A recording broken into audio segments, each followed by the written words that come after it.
Welcome to the Sensible Socialist Podcast, a podcast for the rational left. Unite and work together if we're all going to get through this. Sounds like socialism to me. The amount of people I see talking about socialism positively is actually staggering. Do you think, do you really think that a proletarian revolution is just around the corner in America? Grab your pitchforks and stab your mayor. War hero Obama. He's not my hero. How heroic he comes Idiot. If Bernie Sanders were president, right, and he wanted to bring the same ideas for socialism into this country, do you think that we would benefit? Yeah. But I just told you Venezuela's eating rats. But I just want people to have health care. I don't want, Same thing Hugo Chavez. oh my god. You people have, worms in your brain, honestly.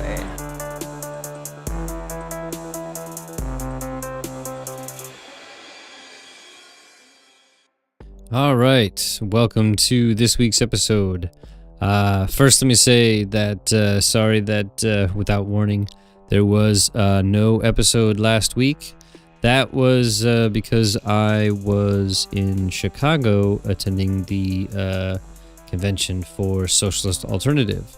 And I was chosen by the branch that I'm in to be a delegate at the conference. And it was 3 days and long meetings and good talks about a lot of different things. And I think it was overall a good event. And there's been some interesting events recently that's happened. But I think there was a lot of good talk regarding the perspectives as to what's going on, how to understand what's going on in a very useful way, and a lot of ideas as to how we can build a new workers' movement. And I think there was a lot of good discussion about that.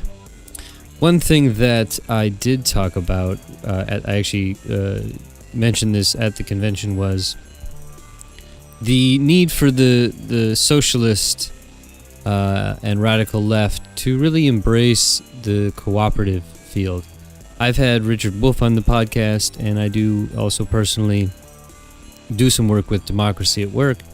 And I'm always surprised about how cooperatives don't seem to be at least of interest, and even I think in some ways are maybe, seen some suspicion or something like that by a lot of people on the left. And I think, if you're listening to this podcast, I would imagine that you at least have some interest in that. And if you aren't that familiar with cooperatives and the idea of worker cooperatives, not your grocery cooperative, but a worker-owned shop, I think that you will find that it's a very interesting thing to look at. Definitely check out my episode with Richard Wolff on worker-owned cooperatives, and just check out more about it. It's obviously not a silver bullet.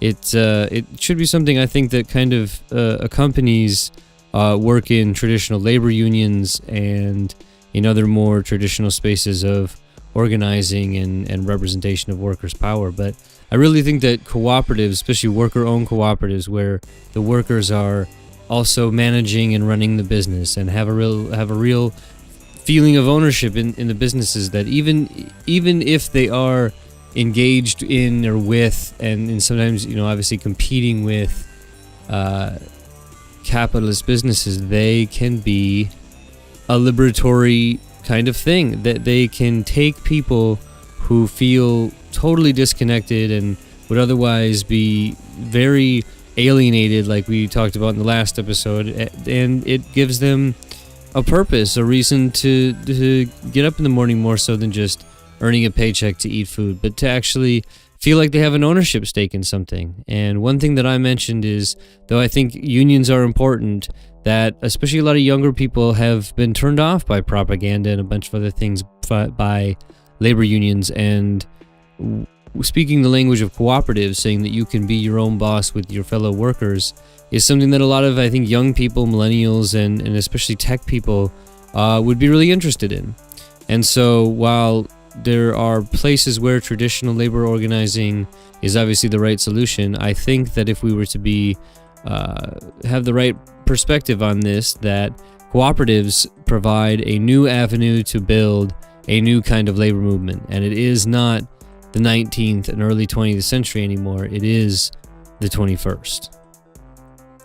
So the other thing that I was thinking about at based on my weekend in Chicago was the idea of democratic centralism. It's an idea that you'll hear a lot about if you are reading about specifically organizational structures of something like a revolutionary party or a socialist party. Definitely if you're looking into Maoism and different things like that, you are going to hear about democratic centralism. And democratic centralism has a lot of, I think, different meanings to a lot of people. There's some general agreement about sort of what vaguely it means, but I think it's often used in a lot of different ways, let's put it that way. So I'm not going to talk forever about this. I just think that it's a very useful idea to become somewhat familiar with, but it's also an idea to not take as, like anything with this, as some kind of dogma or some kind of like absolutism that is able to give people power when they may not deserve it. And ironically, that's sort of something that democratic centralism kind of, I guess I would say, goes against. And so one thing, the way that I would just kind of start is that a lot of people will say that democratic centralism is the organizational principle of a Leninist party. And that's fair. I'm all right with that.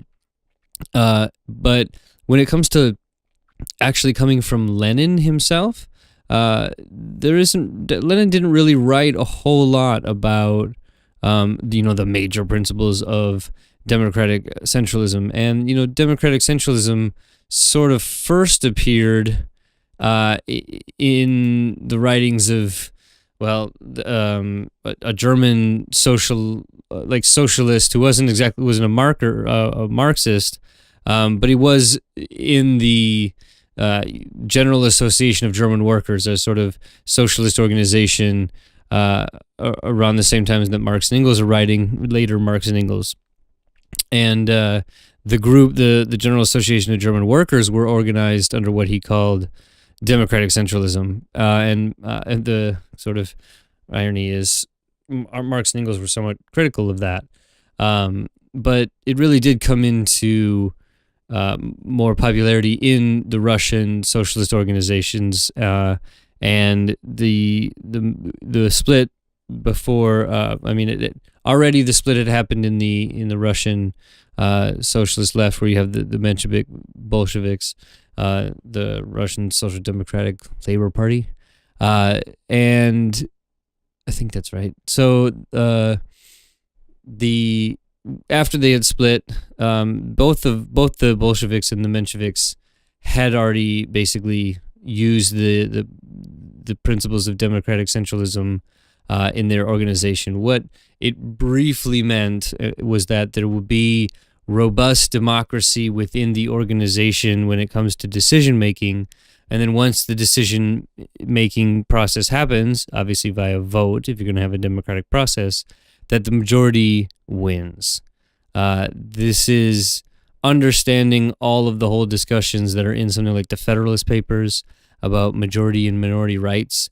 Some may, and this is the way that I like to think about it, is maybe principled democratic centralism, the idea that we're not going to be voting away other people's rights. Now, obviously, a critic of something like the Soviet Union will say, well, that's quite exactly what happened, but one may understand the Soviet democratic centralism, especially in the Stalinist period, to be one not necessarily principled, let's say.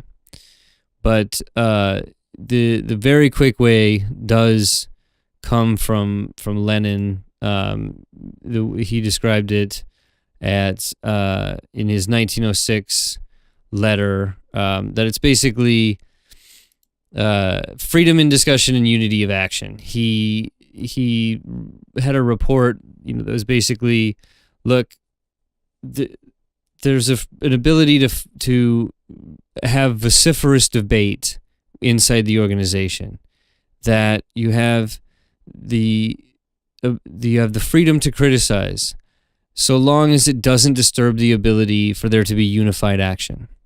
That principled disagreement, this quote, principles or criticism within the limits of the principles of the party program must be free. So that's not only at party meetings, but at public meetings. Such criticism or such agitation can't be prohibited. The party's political action must be united. No calls that violate the unity of definitive actions can be tolerated either at public meetings or party meetings or in the party press. Obviously, the Central Committee has defined freedom to criticize inaccurately in the way that they're trying to say that you could do it at a party meeting, but you couldn't do it in public. The idea is you can have disagreements as long as it doesn't disturb your ability to be united on the actions in which you're engaged in. What I maybe would call a principled difference. We can discuss differences of tactics, ways of thinking about how to proceed, but if it's going to prohibit our ability to proceed, that is a violation of the notion of centralism. But democratic discussion, democratic processes, and I think something that's really important to remember is that one of the main things that democratic centralism also had as a component of it was election of its leaders, and those leaders being subject to recall at any point. That in 1905 the Mensheviks defined it specifically as all party members take part in the election of party institutions. All party institutions are elected for a specified period, are subject to recall, and obligated to account for their actions both periodically and at any time upon demand of the organizations that elected them. Decisions of the guiding collectives are binding on the members of those organizations of which the collective is an organ. And so it's open, transparent organizations of recallable elected representatives. And I think that helps to understand the significant democracy of that. And so at the same time, what it means is that you're going to, that if you have that kind of elected body where the people need to be connected with the people that they represent and representing them, because if they don't, they will be able to kick them out immediately, have an organization that is going to be unified when the decision is finally made. If you have those kinds of democratic procedures within the debate and the kind of democratic representation that we're talking about, that is the kind of institution that will get you the kind of binding resolutions you need to be able to do something. The Bolsheviks around the same time, a little before 1905, the principle of democratic centralism, they said, was the quote, the conference considers a broad implementation of the elective principle necessary, and while granting elected senators full powers in matters of ideological and practical leadership, they are at the same time subject to recall. Their actions are given broad publicity, and they are to be strictly accountable for the activities. Conference orders all party organizations quickly and energetically to reorganize their local organizations on the basis of the elective principle. While it's not necessary for the moment to seek complete uniformity in all systems for electing institutions, departures from fully democratic procedures are permitted only in the event of insurmountable practical obstacles. So this notion of democratic centralism really is many ways discussed as a principle of centralized decision making. But what it really is it's not democratic centralism, it's democratic centralism, if that makes some sense. So I think the way that there is a tendency to understand this notion of democratic centralism as a way to stamp out the minority. Indeed, in 1917, the Bolsheviks did define at the Sixth Party Congress of the Social Democratic Labor Party, the Bolsheviks. They defined it: one, all directing bodies of the party from top to bottom should be elected. We got that. The party bodies shall be given periodical accounts of their activities. We got that.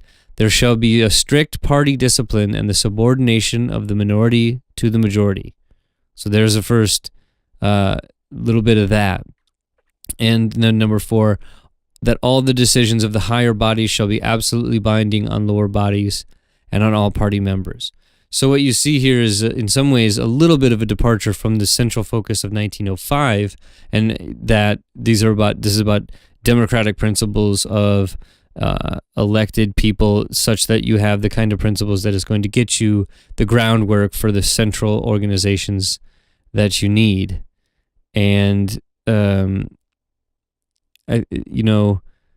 fourth one is also does kind of pave the way for what I would see as a useful tool for a sort of the Stalin wing of the Bolsheviks to carry out purges of people that one may contend were parties and enemies to the party, but I think were one could also argue fairly dedicated, genuine Bolshevists and communists. And so, is democratic centralism, does it lead to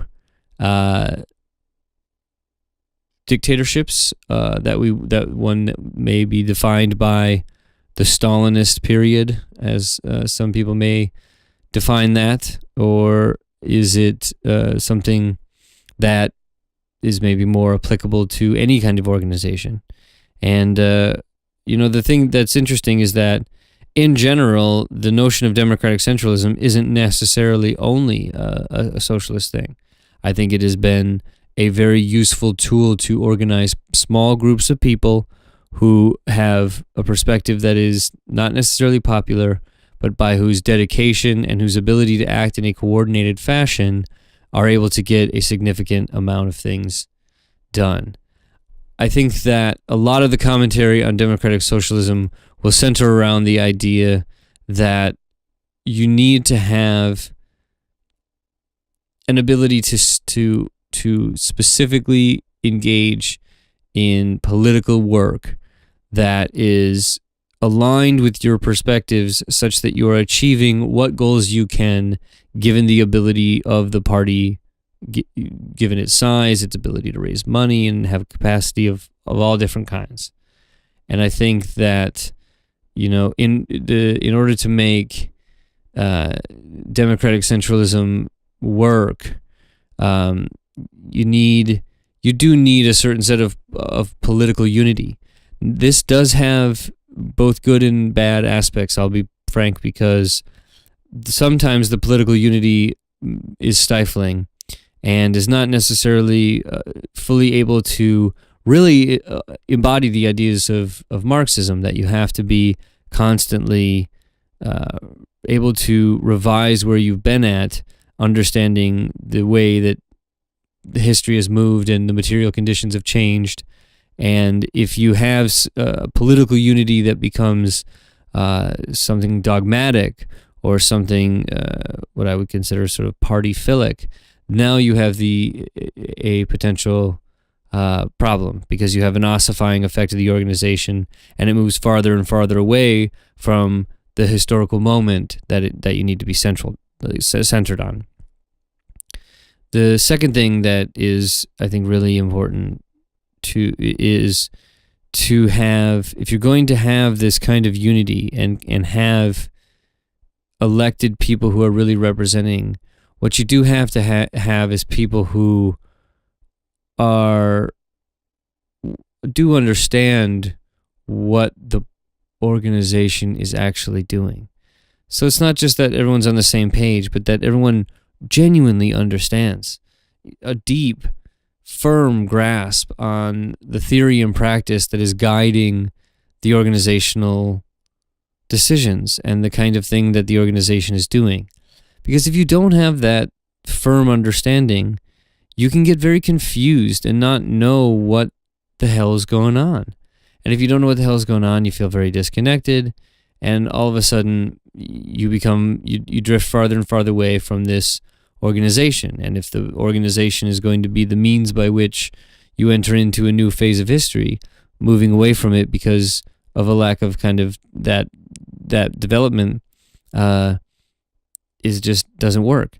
You need to be able to know what's going on.